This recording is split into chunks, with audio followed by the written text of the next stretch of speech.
بسم اللہ الرحمن الرحیم۔ حضرات السلام علیکم۔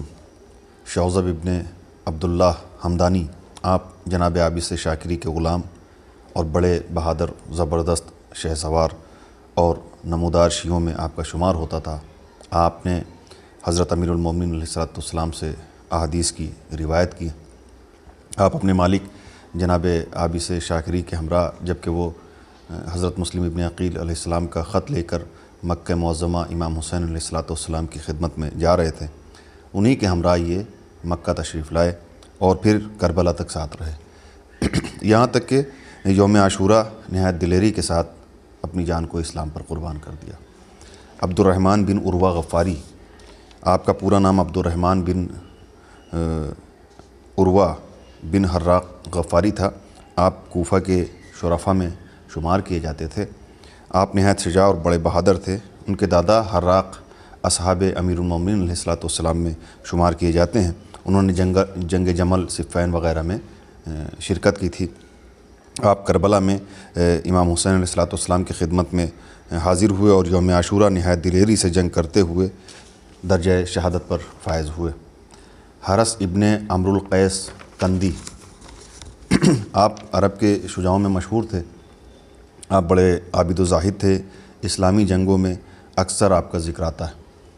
آپ لشکر ابن سعد کے ہمراہ کربلا آئے اور پھر عمر سعد کے لشکر سے نکل کر خدمت امام حسین علیہ السلام میں حاضر ہو گئے اور یوم عاشورہ زبردست نبرد آزمائی کے بعد جام شہادت نوش کیا۔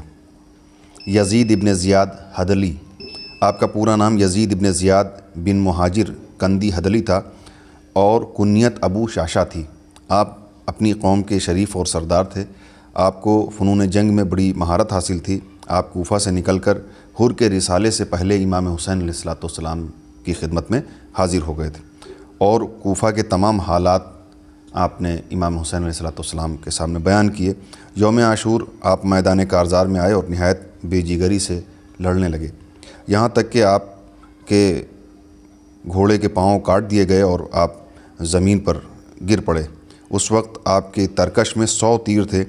آپ نے انہیں لشکر کفار کی طرف پھینکنا شروع کیا، جس کے نتیجے میں 95 دشمنوں کو آپ نے فنار کیا، یعنی صرف 5 تیر خالی رہ گئے، باقی 95 دشمنوں کو اپنے تیر سے ہلاک کیا۔ آپ کے ہر تیر کے ساتھ امام حسین علیہ السلام دعائے کامیابی دیتے تھے۔ تیروں کے ختم ہو جانے کے بعد آپ نے تلوار سے حملے شروع کیے، یہاں تک کہ آپ درجہ شہادت پر فائز ہوئے۔ ابو عمرو نہشلی، آپ عابد شب زندہ دار، نہایت متقی اور پرہیزگار تھے۔ آپ کو محبت آل محمد میں بے انتہا شغف تھا۔ آپ فنون جنگ سے بہت زیادہ آگاہ تھے۔ یوم عاشورہ آپ نے شیر گرسنہ کی طرح بے شمار حملے کیے اور بے انتہا لوگوں کو فنا کے گھاٹ اتارا۔ بالآخر آپ کو دشمنوں نے چاروں طرف سے گھیر لیا اور ہر قسم کے حملے آپ پر کرنے لگے، یہاں تک کہ قبیلہ بنی سالبہ کا ایک بدبخت عامر بن نہشل نے آپ کو شہید کیا۔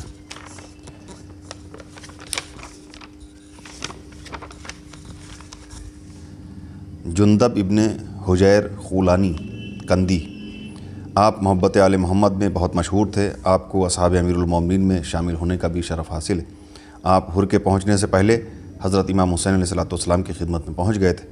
یوم عاشورہ اپنے کمال دلیری کے ساتھ دشمنوں کا مقابلہ کیا تھا۔ جنگ کرتے ہوئے آخرکار آپ نے شرف شہادت حاصل کیا۔ سلمان بن مزارب انماری، آپ کا پورا نام سلمان بن مزارب بن قیس انماری بجلی تھا۔ آپ زہیرقین کے چچا زاد بھائی تھے۔ آپ نہایت دلیر اور شجاع تھے۔ 60 ہجری میں زہیرقین کے ہمراہ آپ بھی حج کے لیے گئے تھے اور زہیرقین کے ہمراہ امام حسین علیہ السلام کی ملاقات کا شرف حاصل کیا تھا، اور جس جگہ سے امام علیہ السلام کی خدمت میں آپ حاضر ہوئے اس کے بعد پھر کبھی جدا نہیں ہوئے، چنانچہ آپ ساتھ رہے اور یوم عاشورہ بعد نماز ظہر شرف شہادت سے مشرف ہوئے۔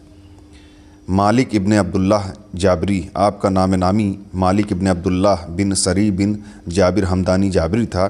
قبائل ہمدان سے بنی جابر بھی ایک قبیلہ ہے۔ جناب مالک ابن عبداللہ اسی قبیلے جابری سے تعلق رکھتے تھے۔ آپ نہایت بہادر اور انتہائی منصف مزاج، آل محمد کی محبت آپ کے دل میں بھری ہوئی تھی اور اہل بیت رسول کی خدمت کو اپنا فریضہ جانتے تھے۔ یوم عاشورہ سے پہلے آپ امام کی خدمت میں حاضر ہوئے۔ یوم عاشورہ آپ روتے ہوئے امام علیہ الصلوۃ والسلام کی خدمت میں حاضر ہوئے، عرض کی مولا اب جنگ کی اجازت دیجیے۔ امام علیہ الصلوۃ والسلام نے فرمایا میرے بھائی گریہ مت کرو۔ مالک ابن عبداللہ نے عرض کی مولا ہم آپ کی بے کسی اور آپ کے بچوں کی پیاس کی وجہ سے گریہ کر رہے ہیں۔ الغرض امام نے اجازت دی اور آپ میدان میں آئے اور جنگ شروع کی۔ جب آپ گھوڑے سے گرے اور امام کو بآواز بلند سلام کیا، آپ نے جواب سلام کے بعد فرمایا میرے وفادار بہادروں تم نانا کی خدمت میں چلو، میں تمہارے پیچھے پیچھے بہت جلد آ رہا ہوں۔ آج کے لیے اتنا، باقی انشاءاللہ اگلے ویڈیو میں۔ السلام علیکم، خدا حافظ۔